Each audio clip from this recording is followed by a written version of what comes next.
जय हो। जय बोलिए गोगा जी महाराज की जय हो। तेजा जी महाराज की जय हो। बजरंग बली की जय हो। बाबूजी महाराज की जय हो। उपस्थित आपके लोकप्रिय प्रत्याशी लालचंद जी मूड साहब, भाई ओमकार जी बाली, सम्मानित मंच, राष्ट्रीय लोकतांत्रिक पार्टी का पूरा परिवार और सोनपाल सर की 36 कौम के मौजूद बुजुर्गों, नौजवान साथियों, मेरे भाइयों, सबसे पहले तो मैं आपको धन्यवाद दूंगा कि आप आशीर्वाद देने के लिए सर्व समाज यहाँ पे आया और हम 3 घंटे 4 घंटे लेट हैं, फिर भी आपने हमें सुनने के लिए आप बैठे इंतजार किया। हृदय से आपका आभार, बहुत बहुत धन्यवाद। एक भरोसा आपको दिलाता हूँ, मेरी जहाँ भी जरूरत पड़े सरदार सर क्षेत्र को, सोनपाल सर को याद कर लेना, पीठ दिखाकर नहीं भागूंगा, आगे खड़ा मिलूंगा, ये विश्वास मैं आपको दिलाता हूँ। वैसे पूर्व वक्ता बाली जी ने अपनी बात कही, मूड साहब ने भी बात कही। मैं सरदार शहर में 7 दिन से गांव ढाणी ढाणी जा रहा हूँ, मुझे विकास नजर नहीं आ रहा है। पीने के पानी की स्थिति ठीक नहीं है, कुछ सड़कें जरूर नहीं बनी हुई है, लेकिन जो सड़कें नहीं है उन पर टोल देना पड़ता है। इस राजस्थान में टोल मुक्त राजस्थान की बात अगर किसी ने करी, कर्ज मुक्त किसान की बात करी, जवान को रोजगार और फ्री बिजली की बात किसी ने करी, तो राष्ट्रीय लोकतांत्रिक पार्टी ने इन तीनों मुद्दों को लेकर आरपी का गठन हुआ, हुंकार के माध्यम से राजस्थान के आम आदमी की पीड़ा को समझा। दिल्ली के अंदर भी आपने देखा, जब दिल्ली का किसान तकलीफ के अंदर था, आज तो बीजेपी के नेता यहाँ बड़े बड़े नारे लगाएंगे, बात भी कराएंगे कि हमारी पार्टी, लेकिन जब देश का किसान तकलीफ में था तो यहाँ के किसान जो सांसद आपके थे इस राजस्थान में, यूपी हरियाणा के अंदर, कोई उन किसानों की सुध लेने नहीं गया। अगर देश के किसानों के लिए मोदी की सत्ता को ठोकर मार के 70 दिन को सड़क पर बैठा, वो नागौर का सांसद था जो किसानों के सम्मान की लड़ाई दिल्ली के बाद लड़ रहा था। जब सेना भर्ती को ठेके पे दे दिया, अग्निपथ योजना को लेके आए, टूर ऑफ ड्यूटी टीओडी, अब आप ये बताएं, देश का जवान अगर 4 साल के लिए जाएगा, सेना ठेके में चली जाएगी, तो क्यों कोई बलिदान देगा बॉर्डर पर जाके? बताओ मुझे। 4 साल के लिए तो कुछ जाएगा, वो हथियार चलाना के भी सीखेगा, और अगर उसको परमानेंट नहीं किया, वापिस आके गुंडागर्दी करेगा, कोराम मचा देगा यहाँ पे। तो भाइयों, ये अच्छी बात है, बुरी बात है, लेकिन हिंदुस्तान के अंदर इस सेना भर्ती को वापस लेने की, जो अग्निपथ योजना को वापस लेने की बात किसी ने करी, और जोधपुर में 2 लाख जवानों की रैली करके संदेश दिया, प्रधानमंत्री जी किसानों ने आपको झुकाया था, ये किसान पुत्र है, जवान है, ये आपको झुकाएंगे, अग्निपथ वापस लेना चाहिए। पेट्रोल डीजल की बढ़ती कीमतें, खाद की कितनी बड़ी किल्लत राजस्थान के अंदर, खाद मांग रहे किसानों पर लाठीचार्ज हो रहे, पीने का पानी और सिंचाई का पानी मांग रहे रावला, घरसाना, सोला के किसानों पर किस समय वसुंधरा के कार्यकाल में गोलियां मारी गई। निर्दोष गुर्जरों को जो आरक्षण की मांग कर रहे थे, किसने उन गुर्जरों पर गोलियां मारी और 70 से ज्यादा गुर्जर शहीद हुए। ये वही राजस्थान है जब वसुंधरा गहलोत के गठबंधन ने इसको रसातल के अंदर डुबो दिया। राजस्थान की कानून व्यवस्था वेंटिलेटर पे, बिगड़ गई कानून व्यवस्था।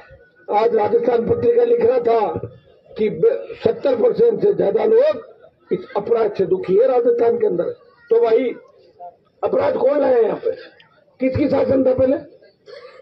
कांग्रेस का, उससे पहले बीजेपी का, उससे पहले कांग्रेस का, उससे पहले बीजेपी का, उससे पहले कांग्रेस का, उससे पहले बीजेपी का। हम तो नए आए हैं, 2008 में तो आए। 2008 में आने के बाद एक मेरा भी सपना था कि राजस्थान का किसान में हरियाणा पंजाब के किसान की तरह मजबूत बने, कर्जा फ्री मुक्त करो किसानों का, हर खेत को सिंचाई का पानी मिले। सरदार से तारानगर में सिंचाई का पानी आराम से आ सकता है, आपका नजदीक हरियाणा पंजाब से। और मैं विश्वास दिलाता हूँ कि एक दिन में, तो मैं नहीं कहूंगा कि एक दिन में पानी लेके आ जाऊंगा, लेकिन भरोसा दिलाता हूँ कि योजना बढ़ेगी और 1-2 साल के अंदर सरदार शहर की जो वंचित गांव है और जो यहाँ की योजना थी रावला घर्षण आंदोलन में वहां ले जाके पानी वहां दे दिया उन लोगों ने। मैं विश्वास दिलाता हूँ कि सरदार से तारानगर क्षेत्र के प्रत्येक खेत में सिंचाई का पानी लाएंगे, ये मैं भरोसा आपको दिलाता हूँ। भाइयों, 1,32,000 के 2 GSS स्वीकृत कराने और 15-20 से ज्यादा GSS गाँव में बढ़ाना। मैं विश्वास दिलाता हूँ कि चुनाव का परिणाम कुछ भी हो, हनुमान बेनीवाल एक बार जो बात कहता है वो करता है, और कोई काम हाथ में पकड़ लेता हूँ तो उस काम को पूरा करता हूँ, बीच में कभी नहीं छोड़ता। विश्वास दिलाता हूँ कि सरदार शहर के अंदर भी ऐसा विकास नजर आएगा जैसा खींवसर के अंदर विकास नजर आ रहा। आप 2 आदमी जाके देख लो, सरकारों से लड़ रहा हूँ, लेकिन खींवसर के अंदर गांव के अंदर कॉलेज खुलवा दिए। गांव में कभी किसी छोटा भी नहीं होगा कि गांव में कॉलेज खुल गए, खींवसर में कॉलेज खुल गए। जगह जगह सड़कें 5.5 मिनट चौड़ी सड़कें मिलेगी आपको, और ज्यादातर जगह टोल नहीं देना पड़ता, और कोई टोल नाका लग भी गया तो घाटे में चल रहा, वहां छोड़ के भागना चाहता टोल वाला, कोई देता ही नहीं टोल वहां पर। आपके यहाँ बिजली का बिल भरते हैं क्या लोग? मेरे वहां नहीं भरते, मेरे वहां नहीं भरते, अलग है वो सारा सिस्टम, पता आपको सारा। तो मैं चाहता हूँ कि राजस्थान के किसान को भी फ्री बिजली मिले, राजस्थान के किसानों को कई स्टेट में फ्री बिजली मिल गई। कहने को तो 1.5-2 घंटे लंबा भाषण दे दूंगा, 4 घंटे लेट हूँ, लोग पीछे से कह रहे हैं 4 घंटा बैठे कहीं कर रहे होते हैं। तो अब मैं 2-3 मिनट में अपनी बात समाप्त करूंगा। गहलोत मुख्यमंत्री रहना चाहता है, पायलट बनना चाहता है। भारतीय जनता पार्टी बिना दूल्हे की बारात है। अब ये बताओ, बारात में कभी तोरण मारा है क्या कहीं पे? हमारे को थीम तो लगा, अपना दूल्हा कौन है तुम्हारा? बारात दूल्हे और एक लुटेरी दुल्हन, ये कैसे तोरण मारेंगे? इनको आपने देखा है सारा। अब की बार अपने भाई की मदद कर दो। वोट तो हमेशा ही देते हैं, बुजुर्गों ने वोट ही दिया, और क्या किया? ये तो वोट दिया। अभी ये कह रहे थे कि कांग्रेस वालों ने 3-4 करेले खोल लिए, पकौड़ी और वो क्या बना रहे, बुनिया भुजिया के कार्य, बुनिया भुजिया खाओ, बुनिया भुजिया खाओ और वोट लो। गजब की बात है भाई। क्या सरदार से एक दिन बाली जी आप मेरे पास आए थे, वो लड़के ने क्या कहा था? आपने कहा कि मैं थारो गाँव गुड़ एक सरदार एक रुपये।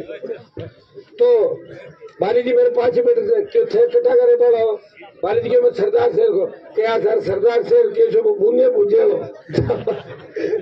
तो मैंने कहा ये मुंडिया पूछिया क्या है? बोले हमारे चुनाव में यही चलता है, इसे काम निकल जाता है मुंडिया पूछिया। तो आपको इस चीज का भी ध्यान रखना है।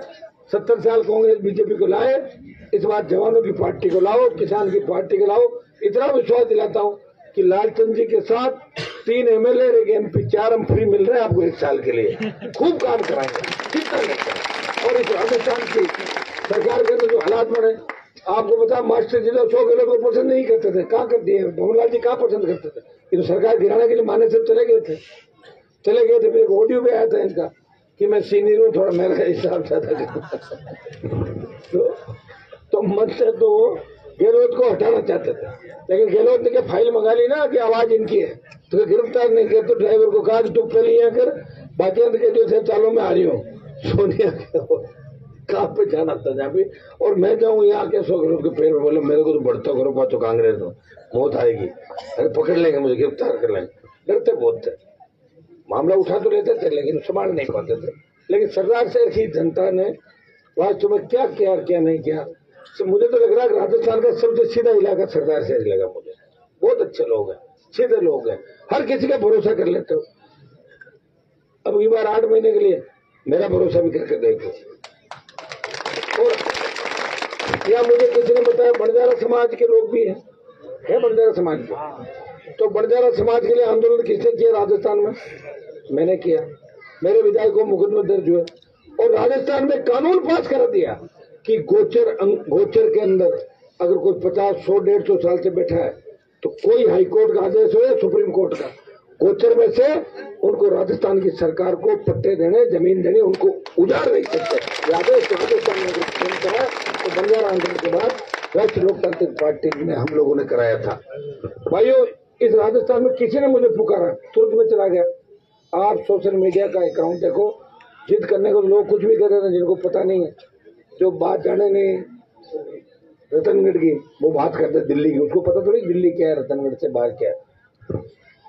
सबसे ज्यादा अगर जवानों के लिए कोई लड़ता है, किसानों के लिए लड़ता है, और 20-25 साल मंत्री पर ठुकरा के आपकी सेवा में कोई लगा हुआ है, पार्टी जिसने बनाई राजस्थान में पहले पार्टियां कहाँ थी? लोक दल, जनता दल, सपा बसपा कहाँ की थी? यूपी, हरियाणा, दिल्ली की पार्टियां थी। वो बड़े बड़े झंडे पकड़ाते थे राजस्थान वालों के हाथ में, और बच्चे नारे लगाते रहते थे, और फिर पता लगता वो नेता कब बिक गए, कब चले गए, और झंडे समेट के घरों के अंदर डाल देते थे। पहली बार कोई किसान का बेटा आपकी खुद की पार्टी लाया जिसका रिमोट कंट्रोल राजस्थान के किसान के बेटों के हाथ में, वो राजस्थान की पार्टी है। और तीसरे वोट के रूप में राजस्थान की जनता जिसको उम्मीद कर रही है और देख भी रही है, जहाँ राजस्थान में कांग्रेस बीजेपी हाथ मिला लेती है, ऐसे कई मुद्दे होंगे, वो आरएलपी बोलती है, और दिल्ली में जब 24 MP मोदी जी से बोलते हैं तो राष्ट्रीय लोकतांत्रिक पार्टी जवान किसान के जयकारे के साथ राजस्थान को विशेष राज्य के दर्जे की बात करती है। फसल बीमा, कितना हमारा इस इलाके का फसल बीमा का पैसा कंपनी खाली। मैं विश्वास दिलाता हूँ, ये चुनाव के बाद एक दिन चूरू में आके बैठूंगा 4-6 घंटे, जितना भी फसल बीमा बकाया है, जितना भी क्लेम बकाया, सारा क्लेम एक दिन के अंदर चूरू जिले को दिला के जाऊंगा, ये भरोसा मैं आपको दिलाता हूँ। आप सबने सम्मान स्वागत किया, धन्यवाद। हनुमान मेरे पे भरोसा करना, आपका भाई है, आपको धोखा नहीं देगा। सत्ता के बहुत नजदीक हो, सत्ता खुद की बना लो ताकि बार बार इधर उधर नहीं देखना पड़े, ये निवेदन करने आपके बीच आया हूँ। ये बोतल का चुनाव चिन्ह है, ये वसुंधरा वाली बोतल नहीं है दारू की, ये पीने के पानी की बोतल है, स्वच्छ पारदर्शी प्रशासन। जब बच्चा घर जाता है उसकी बोतल अलग होती है बच्चे की, जब हमारा मेहमान आता है तो हम बोतल का पानी मंगाते हैं कि भाई हमारा तो शुद्ध पानी सरकार ने दिया नहीं, फिर पानी शुद्ध है। इसी तरह स्वच्छ पारदर्शी प्रशासन आपको देंगे, सबको साथ रह के चलेंगे। सर्व समाज को आश्वस्त करता हूँ, भरोसा दिलाता हूँ कि हनुमान बेनीवाल आपको धोखा नहीं देगा। आरएलपी आपकी खुद की पार्टी है। समय लग सकता है भाइयों, एक आदमी ने शुरुआत तो करी, सत्ता को ठोकर मारी और आपके लिए निकल पड़ा।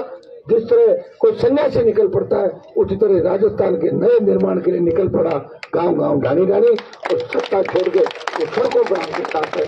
बहुत बहुत आपको धन्यवाद।